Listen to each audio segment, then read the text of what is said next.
Starting June the 21st, the United States government is set to ban imports of goods coming from China's Xinjiang.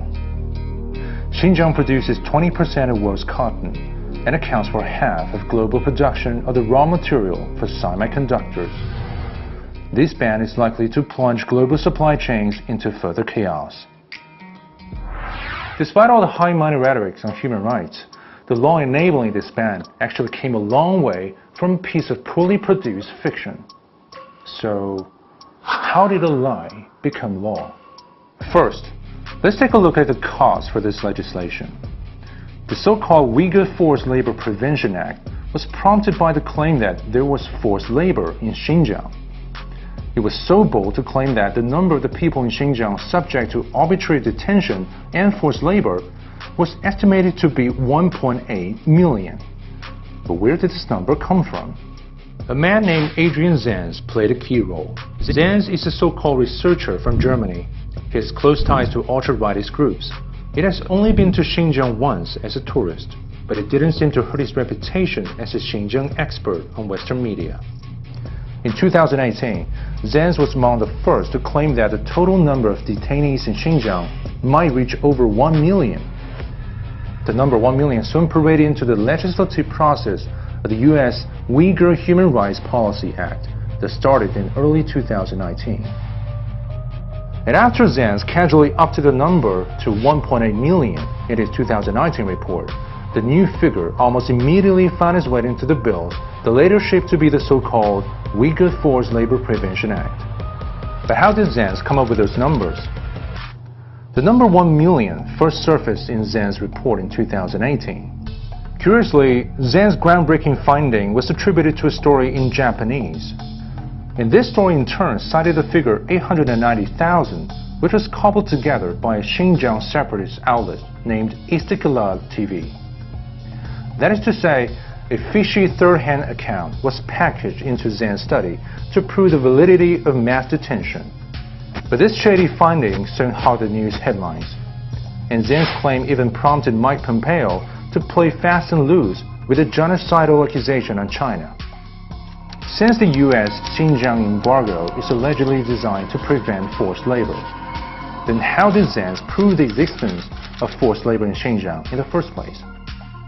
Zanz made a major discovery in an online Chinese essay. The essay claims that when it comes to the Xinjiang cross-region labor transfer, there are two sets of approach known respectively as to inform and guide those in the rural area and voluntary participation. Zanz therefore assumed the first approach was supposed to be the opposite of voluntary, hence mandatory. In this way, Zanz successfully misrepresented what in Chinese context means motivating people to get employed as forcing labor to displace. Another key evidence for forced labor Zanz produced was a claim that the Uyghur ethnic workers are subject to the custody of the government minders and dedicated security personnel. However, if we trace down the source Zanz quoted, there was no mention of security personnel in the original Chinese text. And the government employees were only tasked to provide service to Uyghur ethnic workers. This is how Zanz profited from discrepancies during Chinese to English translation and painted them as evidence of human rights violation. Following the footnotes of these twisted interpretations, we also discovered who on earth helped Zanz pull the trick of loss in translation. ASPI, Australian Strategic Policy Institute, which is famous for fomenting anti-China hysteria. Last year, 1/10 of ASPI's revenue were earmarked by the U.S. Department of Defense for the so-called Xinjiang human rights studies. Even before Zanz was hailed by Western media as the go-to person on anything Xinjiang, Zanz had already co-authored his early pieces on Xinjiang with an ASPI researcher named James Leibold, another self-vaunted China expert. Those publications were released mainly by the Jamestown Foundation, an ultra-conservative think tank founded by a former CIA chief. In other words, Zanz fabricated a web of lies about Xinjiang with the help of the US-funded academics and the US-funded platforms. Still, Adrian Zanz's Xinjiang study could turn out totally unconvincing once carefully examined. Then how come it later shaped the Western public perception of Xinjiang and went so far as to affect the US legislation? This is when Radio Free Asia, or RFA, came into the picture. For a long time, this US government-funded propaganda organ has been on the vanguard that publicizes Zanz's latest findings on Xinjiang. A simple internal search of the name Adrian Zanz on RFA website would even yield a couple dozens more results than that of Antony Blinken, the incumbent US Secretary of State. Through such repetitious publication, RFA allows forced labor theory and other fringe notions about Xinjiang to be picked up by the mainstream. RFA has kept insisting its independence as a media outlet, but the U.S. Strategic Competition Act of 2021 has clearly outlined a plan to prop up its China-related language services by the way of over $20 million in funding. The act cited RFA's Xinjiang coverage as a justification for that decision.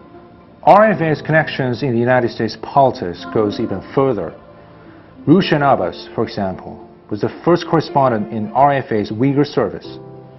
In 2017, she founded Campaign for Uyghurs, a Xinjiang separatist group based in Washington.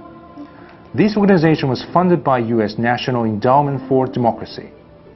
In 2020, Abbas even attended Donald Trump's State of the Union address at the invitation of Senator Marco Rubio, who happens to be a major sponsor of the so-called Uyghur Forced Labor Prevention Act.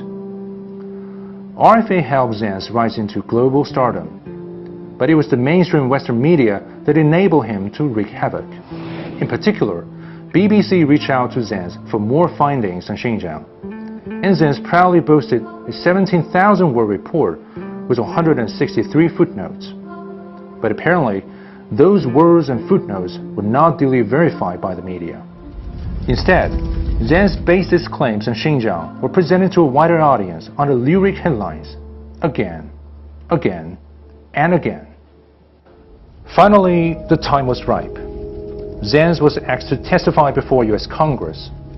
His so-called study was heavily quoted by the U.S. government in its attempt to smear China on Xinjiang issue. Zanz even rushed the United States to enact the Uyghur Forced Labor Prevention Act in his allegedly academic report. The act was passed last December, and is set to take effect on June the 21st this year. Adrian Zanz's evil cause materialized. He successfully turned a lie into law. But it didn't put it off without help. U.S. government, Xinjiang separatist groups, ultra-rightist think tanks, and the Western media, which claimed themselves to be independent and objective. Through concerted efforts, a matrix of disinformation was formed. Invisible to many, yet ubiquitous in its existence. The act takes effect, mocking justice under the fig leaf of protecting human rights. And the matrix that sanctifies lies is still there. It makes one wonder, what lie will be concocted next?